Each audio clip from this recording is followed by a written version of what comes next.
नमस्कार साथियों, आप सब कैसे हैं। आशा करता हूं कि आप सब सुखी होंगे, स्वस्थ होंगे, मस्त होंगे। जैसा कि मित्रों आप वीडियो के टाइटल को देखकर समझ ही गए होंगे कि आज हम किस बारे में, किस विषय पर चर्चा करने जा रहे हैं। मित्रों आज हम समय चक्र के बारे में बात करेंगे। मित्रों जब व्यक्ति का जन्म होता है और जन्म से लेकर मरण होता है तब तक उसे समय चक्र से बंधे रहना होता है। कभी अच्छा समय आता है तो कभी बुरा समय आता है। अच्छे समय का हमेशा अच्छा परिणाम प्राप्त होता है, बुरे समय में बुरा परिणाम प्राप्त होता है। इस समय की मार आम मनुष्य ही नहीं, बड़े से बड़े सिद्ध तपस्वी और महर्षि, ज्ञानवान, धनवान, प्रत्येक मनुष्य चाहे वो कोई भी हो, हर किसी के लिए समय की मार पड़ी है और झेली है, क्योंकि समय हमेशा कभी भी किसी पर एक जैसा नहीं रहता है। कभी समय अच्छा होता है, कभी समय बुरा होता है।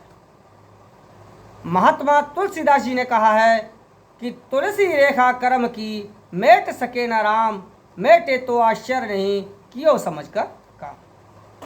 महात्मा तुलसीदास जी के कहने का तात्पर्य है कि कर्मों की रेखा के लिए तो भगवान राम भी न मेट सके, लेकिन यदि आप इसे मेट भी दें तो कोई बड़े अचंभे की बात नहीं है यदि आप सोच समझ करके कार्य करें। इसका मतलब है कि यदि हम कुछ सोच समझ करके अपने ज्ञान का सही सदुपयोग करके इसका प्रयोग करें तो हो सकता है कि हम बुरे वक्त के लिए किसी हद तक टालने में कामयाब हो सकते हैं। तो मित्रों आपसे मेरा निवेदन है कि यदि आप चैनल पर नए हैं तो चैनल को सब्सक्राइब जरूर कर लें। वीडियो अच्छा लगे तो लाइक और शेयर जरूर करें और वीडियो को बिना स्किप किए आप पूरा वीडियो देखें, क्योंकि किसी भी बारे में हमें जानकारी पूरी होना जरूरी है। कहावत भी है, अधूरा ज्ञान करे परेशान। तो मित्रों आज अब हम समय चक्र के बारे में यहाँ चर्चा करने जा रहे हैं। देखो जब भी कोई अच्छा या बुरा समय होता है, कहीं ना कहीं हम अच्छे और बुरे समय के लिए स्वयं जिम्मेदार होते हैं। कहीं ना कहीं हमसे जब कोई गलती हो जाती है तो उसी जाने अनजाने गलती का हमें दुष्परिणाम जरूर भुगतने को मिलता है। और कभी कभी जाने अनजाने में की गई गलती जो कि गलत है, लेकिन फिर भी कभी समय का जब सदुपयोग होता है, समय जब शुभ होता है तो वह भी हमारे लिए किसी न किसी रूप में वरदान साबित हो जाती है। उदाहरण के लिए जैसे कि राजा दशरथ के साथ ऐसा हुआ था। उन्होंने श्रवण कुमार के ऊपर धोखे से तीर चला दिया था, जिस तीर से श्रवण कुमार मर गए थे और उस हत्या के पाप का फल तो उन्हें जरूर मिला था, लेकिन वह उन्हें एक तरह से वरदान सिद्ध हो गया।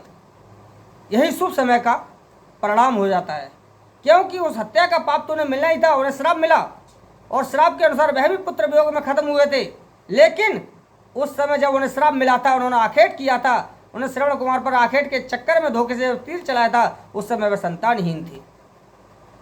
और यहां तक कि राजा दशरथ यह भी कहा जाता है कहीं कहीं कि वह उनके भाग्य में संतान का योग भी नहीं था, वह नपुंसक भी थे। लेकिन वो श्राप जो कि श्रवण कुमार के माँ बाप ने दिया था, वह श्राप एक तरीके से वरदान सिद्ध हुआ। इस श्राप के कारण से उनके एक नहीं चार पुत्र रत्न उन्हें प्राप्त हुए, उन्हें पुत्र लाभ प्राप्त हुआ। तो यह प्राकृतिक, कभी कभी जब समय शुभ होता है तो अशुभ कार्य भी शुभ में बदल जाया करता है। तो मित्रों एक कथा के माध्यम से कुछ हमारे द्वारा की गई गलतियों के बारे में पहले मैं आपको थोड़ा सा समझाता हूँ, फिर आपके लिए मैं वो बात बताऊँगा जिससे हम समय के लिए किसी हद तक नियंत्रित करने में कामयाब हों, जिससे बुरा वक्त किसी हद तक बुरा वक्त ना होकर के भी अच्छे वक्त में परिवर्तित हो जाए, जैसे कि राजा दशरथ के साथ हुआ था। यानी परिणाम तो आपको बुरा मिलना ही मिलना है जब बुरा वक्त है, तो जो आपके किस्मत में लिखा हुआ है, लेकिन किसी हद तक हो सकता है कि आप बुरे वक्त को टालने में कामयाब हो जाए। उदाहरण इसके लिए मैं पहले आपको अपने द्वारा की गई गलती या कर्तव्य के आधार पर एक कथा के माध्यम से समझाता हूँ। एक ब्राह्मण किसी रास्ते पर जा रहे थे। उस रास्ते में उन्हें एक पिंजड़े में बंद शेर मिला। शेर कई दिनों से पिंजड़े में बंद था, शेर भूखा था। उस शेर ने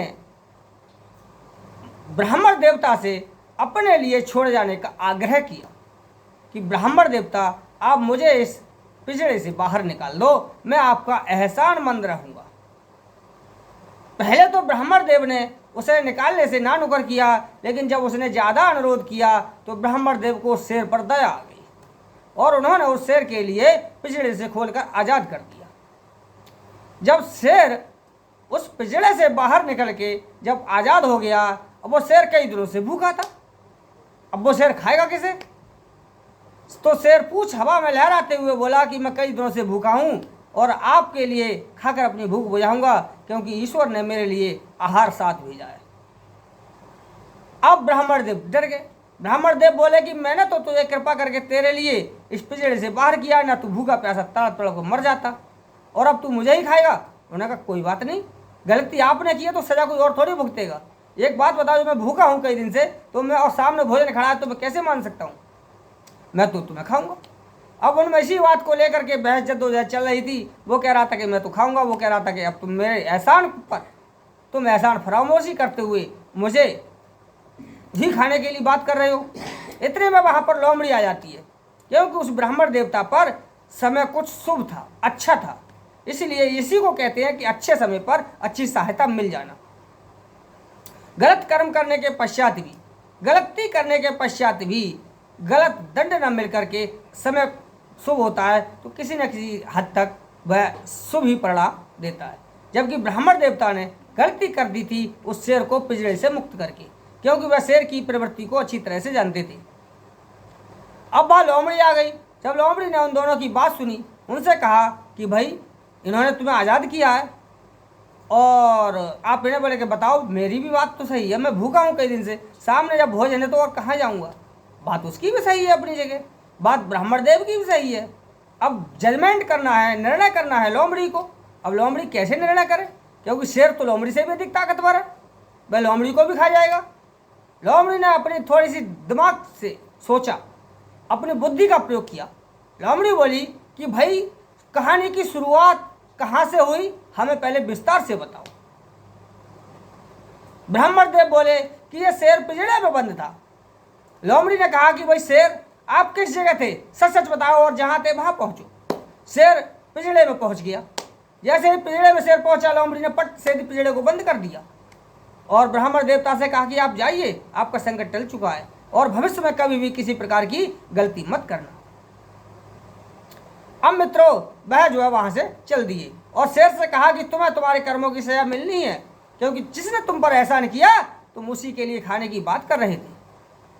तो मित्रों यही होता है अच्छा वक्त और बुरा वक्त। उस पर ब्राह्मण देव पर अच्छा वक्त था, जो सामने मौत आने के पश्चात भी उन्हें ऐसा सहयोग अचानक प्राप्त हुआ, आकस्मिक प्राप्त हुआ कि वह लौट करके उस शेर को पिंजड़े में लोमड़ी के द्वारा बंद कर दिया गया। और उस शेर पर बुरा ही वक्त था, जो आज़ाद होने के पश्चात भी लौट करके बंधन में पहुंच गया। तो यही होता है अच्छे और बुरे वक्त का परिणाम। तो अब मित्रों ये तो मैंने कथा के माध्यम से अच्छे और बुरे वक्त की आपको महिमा समझाई। अब मैं आपको बताता हूँ कि अगर आपके जीवन में बुरा वक्त चल रहा है तो बुरे वक्त को कैसे जीते। कहा जाता है कि समय से कोई जीत नहीं पाया, बुरे वक्त को टालना ही समय की जीत कहलाता है। अर्थात आप बुरे वक्त को टालने का प्रयास करें।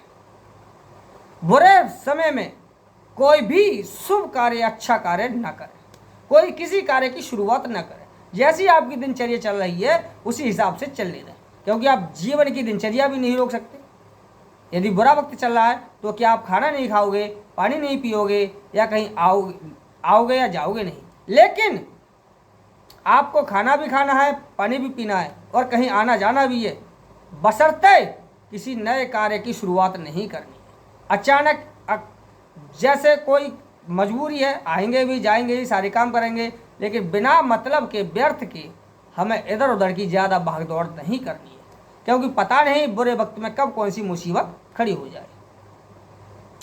और सोच समझ करके किसी भी कार्य में जब हम हाथ डालें तो दूसरे 10 बार सोचें कि इसका परिणाम क्या होगा।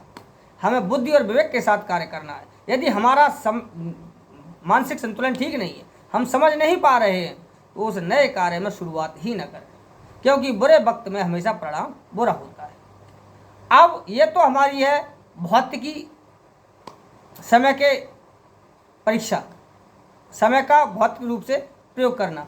अब बात आती है दैविक रूप से, क्योंकि जिस प्रकार से जो समय का जो संयोग बनता है शुभ और अशुभ का, इसे हम किस प्रकार से अपने पक्ष में करें, किस प्रकार से अपने अनुकूल करें, ताकि बुरा वक्त भी हमारे लिए यदि बुरा बन कर के भी आए तो हमारा नुकसान ना हो, हमारा बुरा वक्त कुछ बिगाड़ ना पाए, नुकसान भी हो तो इतना हो कि हम उसे झेल जाएं। क्योंकि यदि आपने किसी चोट को झेलने की आपके पास क्षमता है तो वह चोट नहीं है, चोट वह मानी जाती है जिसे आप झेल नहीं पाए। तो इसके लिए मित्रों आप स्वर योग का सहारा लें। आप अपने जीवन को स्वर योग के अनुसार जीना शुरू करते हैं। स्वर योग के लिए आप अपनी एक दैनिक दिनचर्या बना लें। इसके बारे में मैं एक वीडियो का लिंक डिस्क्रिप्शन में डाल देंगे। आप उस वीडियो को देख करके कि स्वर योग का हम दैनिक जीवन में किस प्रकार से प्रयोग करें जिससे हमारा जीवन अनुकूल, सफल और सिद्ध रहे, हमारे जीवन में जो दुष्परिणाम है वह ना आए। क्योंकि मित्रों जब किसी भी कार्य की शुरुआत करते हैं वहीं हमारे कार्य के शुरुआत करने का जो समय होता है वही तय करता है कि कार्य सफल होगा या असफल होगा। क्योंकि जिस वक्त में कार्य किया जाता है यदि वक्त अनुकूल होता है, शुभ होता है, तो कार्य की शुरुआत भी शुभ होती है। उसी प्रकार से स्वर योग के अनुसार हमें किस स्वर में कौन सा कार्य करना चाहिए, किस स्वर में कौन सा कार्य नहीं करना चाहिए, ये सारी जानकारी उस वीडियो में दी गई है। मित्रों यदि हम स्वर के अनुकूल कार्य करेंगे तो निश्चित तौर पर मैं कहता हूं कि कार्य में सफलता प्राप्त होगी। जब हम स्वर के विपरीत कार्य करते हैं तभी हमें कार्य में असफलता प्राप्त होती है। मैंने स्वयं ये अनुभव किया है कि जब मैं किसी कार्य में असफल हुआ हूं तो मैं स्वर शास्त्र के अनुसार मुझे ज्ञान है, लेकिन कभी कभी ऐसा हो जाता है कि गलती इंसान से हो जाती है। कहीं भी जरा भी अगर स्वर के उसमें हमारा स्वर विपरीत है और विपरीत कार्य में हमने शुरू कर दिया कार्य तो निश्चित असफलता प्राप्त होगी, और स्वर के अनुकूल कार्य में करेंगे तो सफलता प्राप्त होगी। ये मैंने स्वयं अनुभव किया है अपने जीवन में। मैंने प्रत्येक अपनी असफलता पर ध्यान दिया है और प्रत्येक सफलता पर ध्यान दिया है। इसमें स्वर योग का बहुत ही महत्वपूर्ण योगदान है। तो मित्रों आपसे मैं कहना चाहता हूं कि यदि आपको स्वर ज्ञान के बारे में किस प्रकार से हम समय को अपने अनुकूल करें कि प्रत्येक कार्य हमें सफल सिद्ध हो, हमारा दैनिक दिनचर्या हमारी सफल हो, अच्छी हो, हम जिस कार्य में हाथ डालें कार्य हमें सफलता प्राप्त हो, तो आप इस वीडियो के डिस्क्रिप्शन में दिए गए लिंक पर आप उस वीडियो को जरूर देखें और आपके लिए उस जानकारी के अनुसार अपने जीवन में स्वर योग के अनुसार दिनचर्या को बना लें। मित्रों मैं दावे के साथ कह सकता हूं कि आपके जीवन में वो परिवर्तन दिखाई देगा कि आप स्वयं मान जाएंगे कि हाँ वाकई में जीवन बहुत अच्छी तरह से परिवर्तित होगा। आपके जीवन में नित्य प्रति आने वाले संकटों का समाधान स्वतः ही होना शुरू हो जाएगा। अब पर बशर्ते संकट भी धीरे धीरे कम होते चले जाएंगे और आपका जीवन अनुकूल होता चला जाएगा। मात्र यदि आप 15 दिन भी इस क्रिया को अपने जीवन में करके देखें तो बिना कहे ही आप अपने जीवन में उसे दैनिक दिनचर्या बना लेंगे, और दैनिक दिनचर्या बनाकर आप प्रतिकूल समय को भी, बुरे वक्त को भी अपने अनुकूल बना सकते हैं। तो मित्रों आज के लिए बस इतना ही है। मिलते हैं अगले वीडियो में, तब तक के लिए नमस्कार साथियों, धन्यवाद साथियों।